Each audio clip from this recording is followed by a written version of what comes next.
Well, it comes down to whether lawmakers had the stomach for a shutdown. And it seems like, obviously, in the Senate, ultimately they did not. But what also became apparent is that Democrats might have failed to produce a caucus-wide strategy on this. You know, this funding deadline was looming on the calendar. What happened? Democrats are in the minority in the House and the Senate, and of course we are out of the White House. And so after a defeat like that nationally, we're going to be debating internally as a party. I think that's exactly what American voters expect of us. They want us to be pushing forward new ideas, to be debating alternative modes of governance, to be challenging. Things really couldn't be going much worse for Donald Trump. At this point, the economy is tanking. So is his approval rating. And for the first time in either of his two terms, we see CEOs and economists coming out and saying, what we've always known, this guy is just bad for business. And what's worse in all of this for Donald Trump is as this negative coverage continues to come in, he doesn't even have his Fox propaganda outlet to help him spin it. There are so many anchors who are kind of fed up defending the indefensible because it's just embarrassing.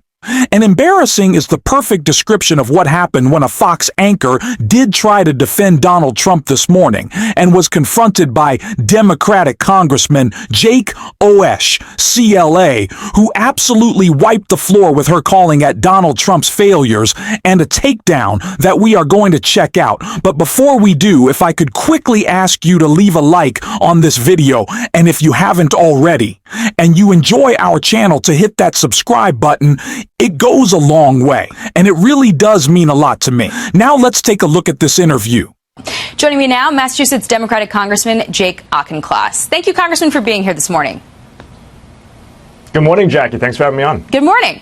So Schumer said a shutdown would have been a gift to Trump because he owns the chaos in government and in the economy right now. He also warned that a shutdown could enable Trump to further dismantle the workforce, letting him decide which workers are and are not essential. But you urged Schumer in a letter to block this bill over Doge cuts and Elon Musk. If you wanted to save federal workers' jobs, how could you justify putting them on indefinite leave? I think Democrats need to demonstrate to the American people at every opportunity that we have, and there are rare opportunities in the minority, how we would govern if we were given power. And voting for a bill that further empowers Trump to tank the economy and threaten our allies and take away benefits from veterans is not a good way of doing that. But certainly the Senate Minority Leader is right that Trump owns the chaos in Washington right now, and that chaos is teetering a good economy into a recession.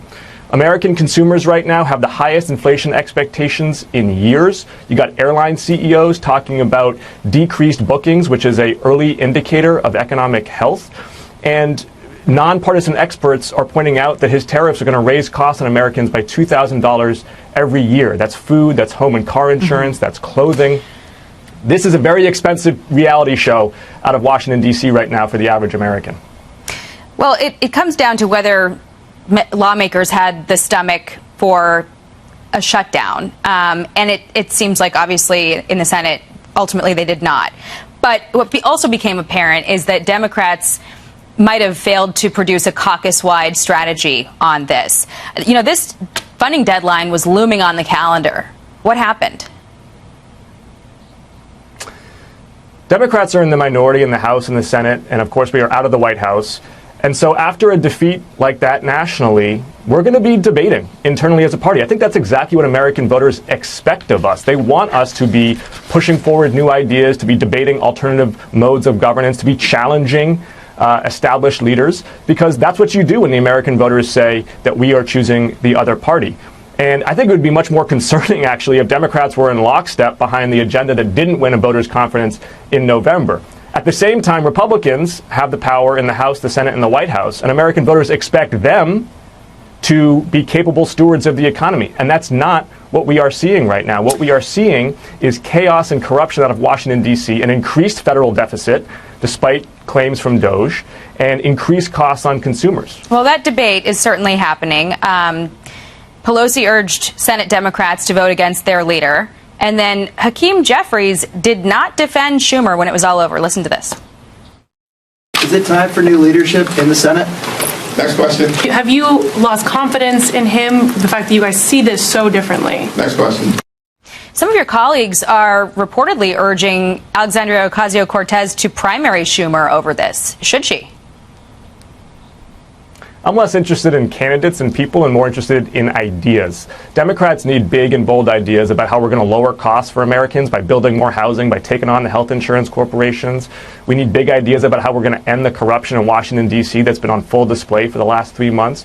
We need big ideas about peeling the bark off the social media corporations that are profiting by attention fracking our kids and by dividing us. Generational tension, debate over ideas is all healthy within the Democratic Party right now. What is unhealthy is when Republicans march in lockstep behind a commander-in-chief who seems to think that the biggest problem in the world right now is Canada. That lockstep is what a lot of people are used to. Democrats are usually very aligned with their messaging. Politico said that Jeffries snubbing Schumer was the diss heard around the Capitol and in Democratic circles around the country, a distraction for Democrats that is yanking the headlines away from Trump's tough polling and a spiraling stock market. So the debate will continue, obviously, on whether Jeffries hurt the party by not defending Schumer. Jack. What's your belief? Jackie, I think Americans are not that tuned in to what Beltway politicians are talking about at press conferences. I think they're very tuned in to what the Dollar General CEO is saying when he says that his consumers are only able to afford the bare essentials right now.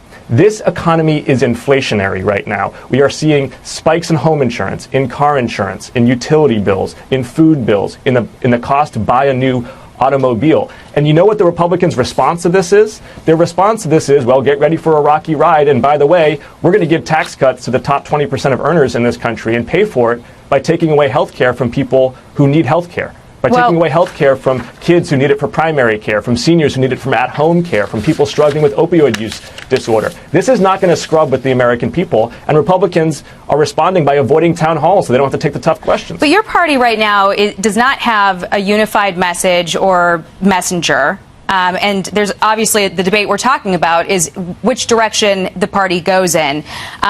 AOC called on Senate Democrats to use the filibuster to block this funding bill. A little bit ironic after she called to abolish the filibuster over abortion in 2022.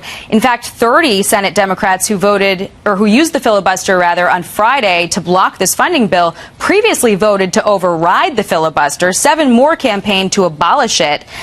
You previously called to abolish the filibuster over gun control and abortion, but you are urging your Senate colleagues to use it this week. So should the Democratic Party of the future keep the filibuster or not? I think that's a debate for the Democratic Party of the future. And we're going to need lots of these kinds of debates about how we lower costs, about how we protect Social Security in the face of onslaughts to privatize it by Elon Musk and Donald Trump and Senator Rick Scott out of Florida. I think you are offering the premise that somehow debate within the Democratic Party is a bad or unhealthy thing, and I'm embracing it. I think that this party needs generational debate about the issues. We have been too much in the lockstep in the past. What is a problem for Americans is when the party that has the levers of power in the House and the Senate and the White House doesn't seem to have anybody with the courage to tell the dear leader that, hey, you might be mistaking Russia and Canada. They're both big, northern, cold countries, but one of them's an enemy and one of them's an ally. He doesn't seem to get that. We are out of time, unfortunately. Congressman Jake Auchincloss, thank you very much for joining us. Appreciate it. The budget that the House and the Senate have passed is an absolute disgrace and runs counter to any of the narratives that Donald Trump is trying to push about the point of his tariffs, because there is no point, because they're hurting Americans. Donald Trump doesn't understand how they work. Certainly, Carol would love it. Doesn't, as we've seen in a couple of videos, but this idea that they're pushing the narrative around tariffs is that they're going to restore American manufacturing, that they're investing in the middle class, that we're going to build things in America again, which would be great if Donald Trump didn't see a mass exodus of manufacturing jobs under his first administration, if he didn't cut funding from the Inflation Reduction Act and the CHIPS Act to invest in American manufacturing, it would be great for Donald Trump to say that we care about American farmers if he wasn't taking billions of dollars invested in their farms and invested in American agriculture from USAID when he cut it, or any of the many programs in environmental spending that helps farmers protect their land. It's just everything he says, of course, is a lie, but so clearly runs counter to everything he has already done in just a few short but incredibly damaging weeks of his presidency. It's all a lie, and it's why we have to hold them accountable, which is exactly what Bernie Sanders said, calling out the continuing resolution passed in the Senate in this clip right here. I just voted no on this terrible continuing resolution written by right-wing Republicans in the House with no input from anybody but themselves. This bill moves our country toward authoritarianism by usurping Congress's constitutional responsibility to determine how federal funds are spent, and creates at the same time a slush fund for Elon Musk and Donald Trump to continue their war against the working families of our country. This bill puts more and more power into the hands of the White House. At a time when 60% of our people are living paycheck to paycheck and millions are struggling to keep their heads above water, this bill makes massive cuts to housing, health care, and nutrition, jeopardizes the functioning of the Social Security Administration, and continues the Trump administration's attack against veterans and the Veterans Administration. This bill will make the rich richer and the poor poorer. In order to pass this legislation, the Republicans needed 60 votes, which meant that they had to have 7 votes from Democrats, and they got them. Actually, they got 10 votes. That is sad. That is an absolute dereliction of duty on the part of the Democratic leadership. Nobody in this Senate should have voted for this dangerous bill. In America today, as all of you know, we face an unprecedented set of crises. We are moving rapidly toward an oligarchic form of society where Elon Musk and other billionaires are running the government. We are moving rapidly toward authoritarianism, where Trump is ignoring the Constitution and the separation of powers. We are moving rapidly toward a massive Republican bill, a reconciliation bill, that will cut Medicaid and other programs desperately needed by working families in order to provide the 1% with over $1 trillion in tax breaks. And in the midst of all of that, climate change, the existential threat to our planet, is completely ignored by the Republican leadership. So, where do we go from here? As you've heard me say many times, the economic and political crises facing our country will not be solved here in Washington, D.C. The system is just too corrupt. As a result of Citizens United, billionaires are able to spend unlimited sums of money buying and selling politicians, and that is what they do. Further, on any given day, thousands of corporate lobbyists roam the halls of Congress doing the bidding of their corporate masters. If there has ever been a time in the modern history of our country where ordinary people at the grassroots level have got to stand up and fight back, now is that time. Now is the time to reclaim our democracy. Now is the time to demand that we have an economy that works for all of us and not just the billionaire class. Now is the time for each and every one of us, as proud Americans, to get involved in the political process in any and every way that we can. Because here is the simple truth. The vast majority of the American people, Democrats, Republicans, and Independents, do not want to see us maintain a corrupt campaign finance system which allows billionaires to buy elections. The vast majority of Americans, Democrats, Republicans, and Independents, do not want to see Congress give tax breaks to billionaires and cut programs that low-income and working families need. The vast majority of Americans, Democrats, Republicans, and independents, do not want to see a handful of billionaires running our government. The vast majority of Americans, Democrats, Republicans, and independents, do not want to see us lose our democracy and move toward authoritarianism. The truth is, we can stop all of that.